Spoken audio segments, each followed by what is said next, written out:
कहानी सुनो में लीजिए। आज सुनिए प्रेमचंद की लिखी कहानी कफन। वाचन समीर गोस्वामी का है। झोपड़े के द्वार पर बाप और बेटा दोनों एक बुझे हुए अलाव के सामने चुपचाप बैठे हुए हैं और अंदर जवान बेटे की बीवी बुधिया प्रसव वेदना से पछाड़ खा रही थी। रह रहकर उसके मुंह से ऐसी दिल हिला देने वाली आवाज निकलती थी कि दोनों कलेजा थाम लेते थे। जाड़ों की रात थी। प्रकृति सन्नाटे में डूबी हुई। सारा गांव अंधकार में लय हो गया था। घीसू ने कहा, मालूम होता है बचेगी नहीं। सारा दिन दौड़ते हो गया। जा देख तो आ। माधव चिढ़कर बोला, मरना ही है तो जल्दी मर क्यों नहीं जाती? देखकर क्या करूं? तू बड़ा बेदर्द है बे। साल भर जिसके साथ सुख चैन से रहा उसी के साथ इतनी बेवफाई। तो मुझे उसका तड़पना और हाथ पांव पटकना देखा नहीं जाता। चमारों का कुनबा था और सारे गांव में बदनाम। घीसू एक दिन काम करता तो 3 दिन आराम करता। माधव इतना कामचोर था कि आध घंटे का काम करता तो घंटे भर चिलम पीता। इसलिए उन्हें कहीं मजदूरी नहीं मिलती थी। घर में मुट्ठी भर भी अनाज मौजूद हो तो उनके लिए काम करने की कसम थी। जब 2-4 फाके हो जाते तो घीसू पेड़ पर चढ़कर लकड़ियां तोड़ लाता और माधव बाजार में बेच आता। और जब तक वो पैसे रहते दोनों इधर उधर मारे मारे फिरते। गांव में काम की कमी न थी। किसानों का गांव था। मेहनती आदमी के लिए 50 काम थे, मगर इन दोनों को उसी वक्त बुलाते जब 2 आदमियों से एक का काम पाकर भी संतोष कर लेने के सिवा कोई और चारा ना होता। अगर दोनों साधु होते तो उन्हें संतोष और धैर्य के लिए संयम और नियम की बिल्कुल जरूरत न होती। ये तो इनकी प्रकृति थी। विचित्र जीवन था इनका। घर में मिट्टी के 2-4 बर्तन के सिवा कोई संपत्ति नहीं। फटे चीथड़ों से अपनी नग्नता को ढाके हुए जिए जाते थे। संसार की चिंताओं से मुक्त, कर्ज से लदे हुए। गालियां भी खाते, मार भी खाते, मगर कोई भी गम नहीं। दीन इतने कि वसूली की बिल्कुल आशा न रहने पर भी लोग इन्हें कुछ न कुछ कर्ज दे देते थे। मटर आलू की फसल में दूसरों के खेतों से मटर या आलू उखाड़ लाते और भून भून कर खा लेते, या 10-5 ऊख उखाड़ लाते और रात को चूसते। घीसू ने इसी आकाश वृत्ति से 60 साल की उम्र काट दी और माधव भी सपूत बेटे की तरह बाप ही के पद चिन्हों पर चल रहा था, बल्कि उसका नाम और भी उजागर कर रहा था। इस वक्त भी दोनों अलाव के सामने बैठकर आलू भून रहे थे, जो कि किसी खेत से खोद लाए थे। घीसू की स्त्री का तो बहुत दिन हुए देहांत हो गया था। माधव का ब्याह पिछले साल हुआ था। जब से ये औरत आई थी उसने इस खानदान में व्यवस्था की नींव डाली थी और इन दोनों बेगैरतों का दोजख भरती थी। जब से वो आई ये दोनों और भी आराम तलब हो गए थे, बल्कि कुछ अकड़ने भी लगे थे। कोई कार्य करने को बुलाता तो निर्ब्याज भाव से दुगनी मजदूरी मांगते। वही औरत आज प्रसव वेदना से मर रही थी और ये दोनों शायद इसी इंतजार में थे कि वो मर जाए तो आराम से सोएं। घीसू ने आलू छीलते हुए कहा, जाकर देख तो क्या दशा है उसकी। चुड़ैल का फिसाद होगा और क्या। यहाँ तो ओझा भी 1 रुपया मांगता है।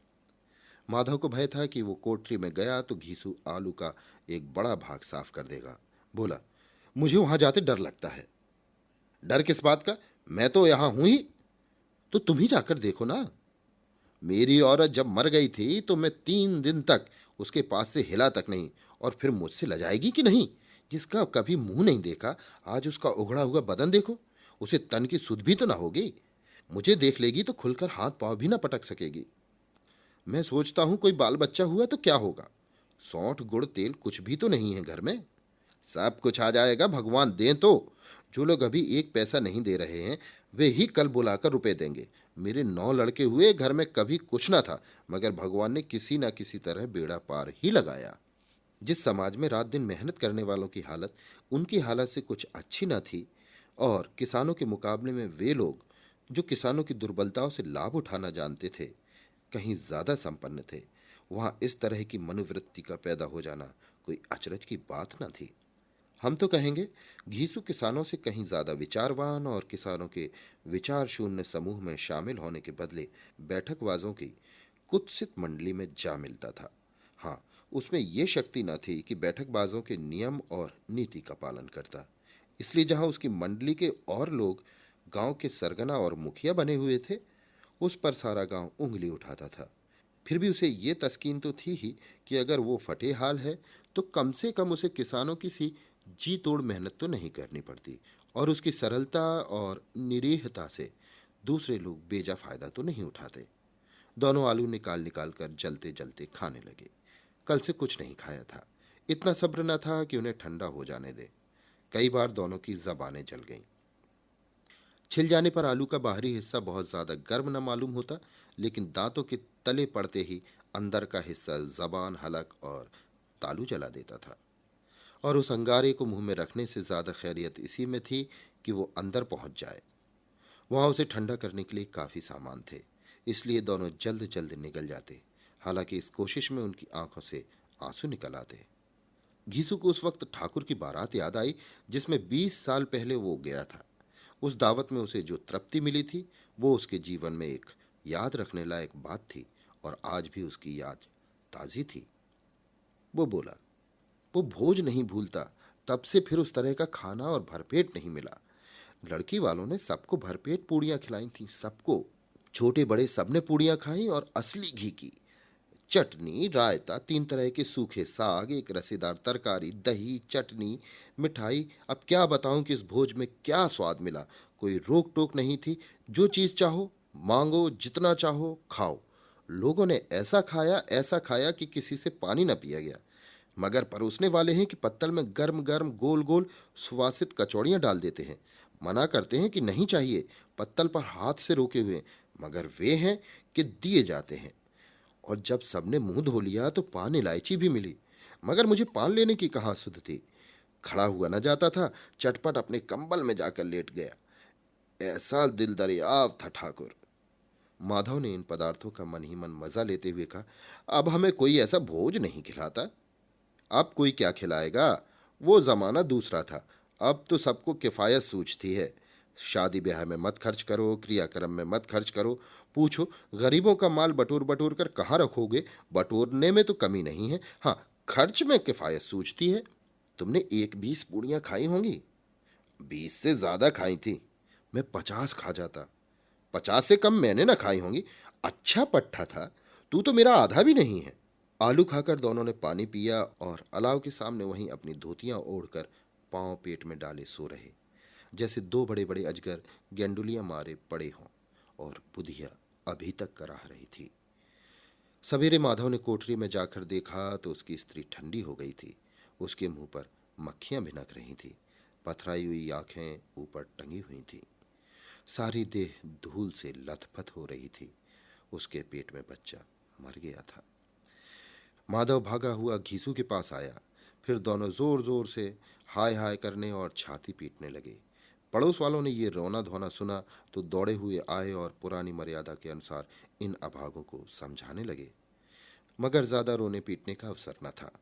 कफन की और लकड़ी की फिक्र करनी थी। घर में तो पैसा इस तरह गायब था जैसे चील के घोंसले में मांस। बाप बेटे रोते हुए गांव के जमींदार के पास गए। वो इन दोनों की सूरत से नफरत करते थे। कई बार इन्हें अपने हाथों से पीट चुके थे, चोरी करने के लिए, वादे पर काम पर ना आने के लिए। पूछा, क्या है बे घिसुआ, रोता क्यों है। अब तो तू कहीं दिखलाई भी नहीं देता। मालूम होता इस गांव में रहना नहीं चाहता। घीसू ने जमीन पर सिर रखकर आंखों में आंसू भरे हुए कहा, सरकार, बड़ी विपत्ति में हूं। माधव की घरवाली गुजर गई। रात भर तड़पती रही सरकार। हम दोनों उसके सिराहने बैठे रहे। दवा दारू जो कुछ हो सका सब कुछ किया, मगर वो हमें दगा दे गई। अब कोई एक रोटी देने वाला भी नहीं रहा मालिक। तबाह हो गए, घर उजड़ गया। आपका गुलाम हूं। अब आपके सिवा कौन उसकी मिट्टी पार लगाएगा। हमारे हाथ में जो कुछ था वो तो सब दवा दारू में उठ गया। सरकार की ही दया होगी तो उसकी मिट्टी उठेगी। आपके सिवा किसके द्वार पर जाऊं। जमींदार साहब दयालु थे, मगर घीसू पर दया करना काले कंबल पर रंग चढ़ाना था।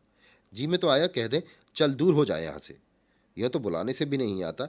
आज जब गरज पड़ी तो आकर खुशामद कर रहा है, हरामखोर कहीं का बदमाश। लेकिन ये क्रोध या दंड का अवसर न था। जी में कुड़ते हुए 2 रुपए निकालकर फेंक दिए, मगर सांत्वना का एक शब्द भी मुंह से न निकला। उसकी तरफ ताका तक नहीं, जैसे सिर का बोझ उतारा हो। जब जमींदार साहब ने 2 रुपए दिए तो गांव के बनिए महाजनों को इनकार का साहस कैसे होता। घीसू जमींदार के नाम ढिंढोरा भी पीटना जानता था। किसी ने 2 आने दिए, किसी ने 4 आने। 1 घंटे में घीसू के पास 5 रुपए की अच्छी रकम जमा हो गई। कहीं से अनाज मिल गया, कहीं से लकड़ी। और दोपहर को घीसू और माधव बाजार से कफन लाने चले। इधर लोग बांस बांस काटने लगे। गांव की नर्मदिली स्त्रियां आकर लाश देखती थीं और उसकी बेबसी पर दो बूंद आंसू गिराकर चली जाती थी। बाजार में पहुंचकर घीसू बोला, लकड़ी तो उसे जलाने भर को मिल गई है, क्यों माधव? माधव बोला, हाँ लकड़ी तो बहुत है, अब कफन चाहिए। तो चलो कोई हल्का सा कफन ले ले। हाँ और क्या, लाश उठते उठते रात हो जाएगी, रात को कफन कौन देखता है? कैसा बुरा रिवाज है, जिसे जीते जी तन ढकने को चीथड़ा भी ना मिले, उसके मरने पर नया कफन चाहिए। कफन लाश के साथ जल ही तो जाता है। और क्या रखा रहता है, यही 5 रुपए पहले मिलते तो कुछ दवा दारू कर लेते। दोनों एक दूसरे के मन की बात ताड़ रहे थे। बाजार में इधर उधर घूमते रहे। कभी इस बजाज की दुकान पर गए, कभी उस दुकान पर। तरह तरह के कपड़े रेशमी और सूती देखे, मगर कुछ जचा नहीं। यहाँ तक कि शाम हो गई। तब दोनों ना जाने किस देवी प्रेरणा से एक मधुशाला के सामने जा पहुंचे और जैसे किसी पूर्व निश्चित व्यवस्था से अंदर चले गए। वहां जरा देर तक दोनों असमंजस में खड़े रहे। फिर घीसू ने गद्दी के सामने जाकर कहा, साहू जी एक बोतल हमें भी देना। उसके बाद कुछ चिकौना आया, तली हुई मछली आई और दोनों बरामदे में बैठकर शांतिपूर्वक पीने लगे। कई कुज्जियां ताबड़तोड़ पीने के बाद दोनों सरूर में आ गए। घीसू बोला, कफन लगाने से क्या मिलता, आखिर चल ही तो जाता, कुछ बहू के साथ तो ना जाता। माधव आसमान की तरफ देखकर बोला, मानो देवताओं को अपनी निष्पापता का साक्षी बना रहा हो। दुनिया का दस्तूर है, नहीं लोग बामनों को हजारों रुपए क्यों दे देते हैं? कौन देखता है परलोक में मिलता है या नहीं? बड़े आदमियों के पास धन है, फूंक है, हमारे पास फूंकने को क्या है? लेकिन लोगों को क्या जवाब दोगे? लोग पूछेंगे नहीं कफन कहाँ है? केसू हंसा, अबे कह देंगे कि रुपए कमर से खिसक गए, बहुत ढूंढा मिले नहीं। लोगों को विश्वास नहीं आएगा, लेकिन फिर वही रुपए देंगे। माधव भी हंसा इस अनपेक्षित सौभाग्य पर। बोला, बड़ी अच्छी थी बेचारी, मरी तो खूब खिला पिलाकर। आधी बोतल से ज्यादा उड़ गई। घीसू ने 2 सेर पूड़ियां मंगाई, चटनी, अचार, कलेजियां। शराब खाने के सामने ही दुकान थी। माधव लपक कर 2 पत्रों में सारे सामान ले आया। पूरा 1.5 रुपया खर्च हो गया। सिर्फ थोड़े से पैसे बच रहे। दोनों इस वक्त इस शान से बैठे पूड़ियां खा रहे थे जैसे जंगल में कोई शेर अपना शिकार उड़ा रहा हो। न जवाबदेही का खौफ था, न बदनामी की फिक्र। इन सब भावनाओं को उन्होंने बहुत पहले ही जीत लिया था। घीसू दार्शनिक भाव से बोला, हमारी आत्मा प्रसन्न हो रही है तो क्या उसे पुण्य न होगा? माधव ने श्रद्धा से सिर झुकाकर तस्दीक की, जरूर से जरूर होगा। भगवान तुम अंतर्यामी हो, उसे बैकुंठ ले जाना। हम दोनों हृदय से आशीर्वाद दे रहे हैं। आज जो भोजन मिला वो कभी उम्र भर न मिला था। एक क्षण के बाद मन में एक शंका जागी।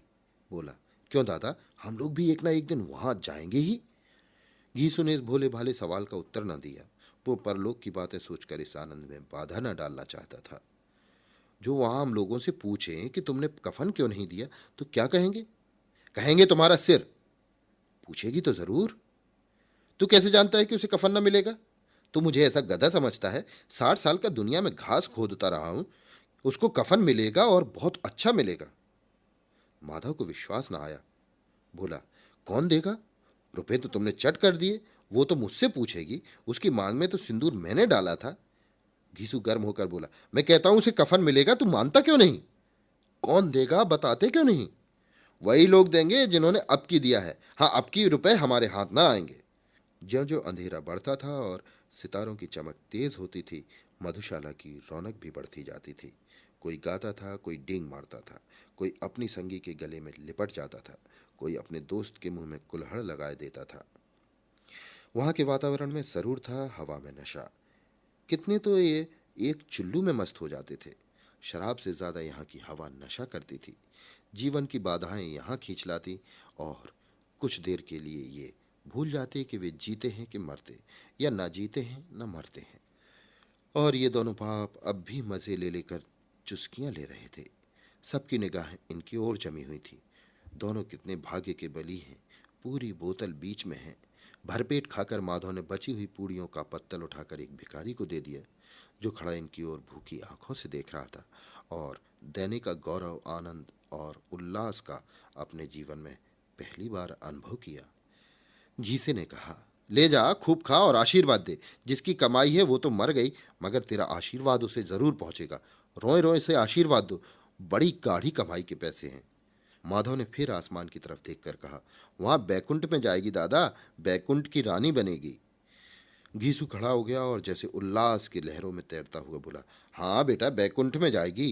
किसी को सताया नहीं, किसी को दबाया नहीं, मरते मरते हमारी जिंदगी में सबसे बड़ी लालसा पूरी कर गई। वो ना बैकुंठ में जाएगी तो क्या ये मोटे मोटे लोग जाएंगे, जो गरीबों को दोनों हाथों से लूटते हैं और अपने पाप को धोने के लिए गंगा में नहाते हैं और मंदिरों में जल चढ़ाते हैं। श्रद्धालुता का यह रंग तुरंत ही बदल गया। अस्थिरता नशे की खासियत है। दुख और निराशा का दौरा हुआ। माधव बोला, मगर दादा, बेचारी ने जिंदगी में बड़ा दुख भोगा, कितना दुख झेल कर मरी। वो आंखों पर हाथ रखकर रोने लगा, चीखें मार मार कर। घीसू ने समझाया, क्यों रोता है बेटा, खुश हो जा कि वो माया जाल से मुक्त हो गई, जंजाल से मुक्त हो गई। बड़ी भाग्यवान थी जो इतनी जल्दी माया मोह के बंधन तोड़ दिए। और दोनों खड़े होकर गाने लगे, ठगनी क्यों नैना झमकावे ठगनी। पियक्कड़ों की आंखें इनकी ओर लगी हुई थी और ये दोनों अपने दिल में मस्त गाए जाते थे। फिर दोनों नाचने लगे, उछले भी, कूदे भी, गिरे भी, मटके भी, भाव भी बताए, अभिनय भी किए और आखिर नशे में मदमस्त होकर वहीं गिर पड़े।